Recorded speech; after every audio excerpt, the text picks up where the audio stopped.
Little do they know it, but these 6 creatures are each about to experience a very unusual death. One by one, they will fall prey to the remarkable predatory antics of a carnivorous plant. Around the world, there are more than 600 plant species that supplement a regular diet of sunlight, water, and soil with insects, microbes, or even frogs and rats. Scientists believe that carnivory in plants evolved separately at least 6 times on our planet, suggesting that this flesh-munching adaptation holds a major benefit for plants. Carnivorous plants tend to grow in places with highly acidic soil, which is poor in crucial nutrients like nitrogen, phosphorus, and potassium. In these hostile conditions, plants that are able to lure, trap, and digest prey have an advantage over those that rely on soil for their nutrients. Take this inhospitable bog, where pitcher plants reign supreme. Drawn to the pitcher's vivid colors and alluring scent, the fly closes in and slurps its nectar.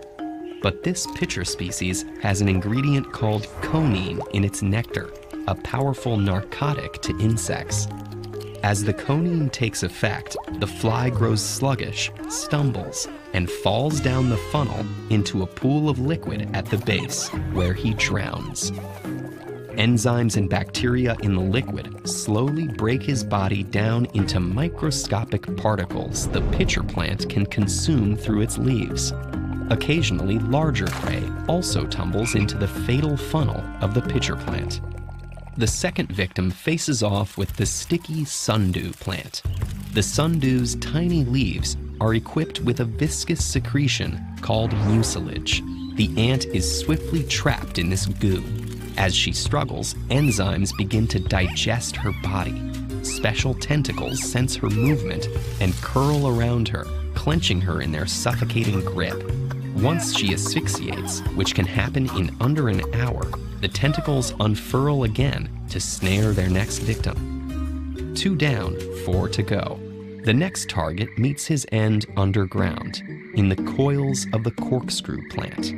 He enters the roots through a tiny slit in search of food, but inside, he quickly loses his way through the tangled labyrinth.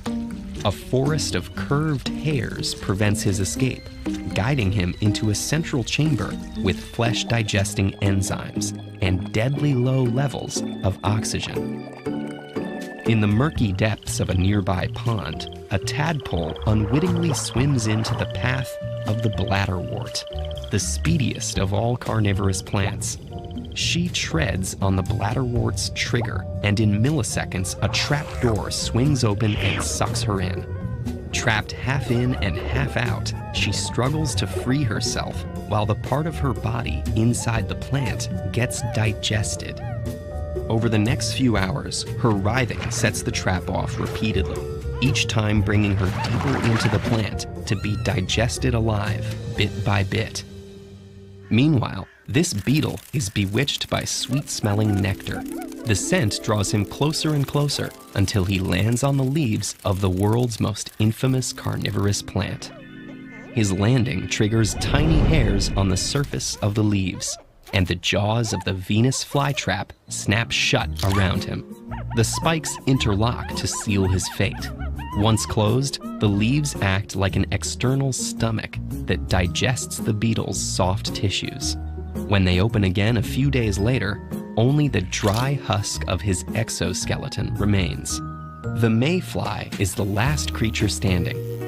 As she approaches the butterwort plant, she heads for the flowers that wave high above the plant's globs of adhesive goo.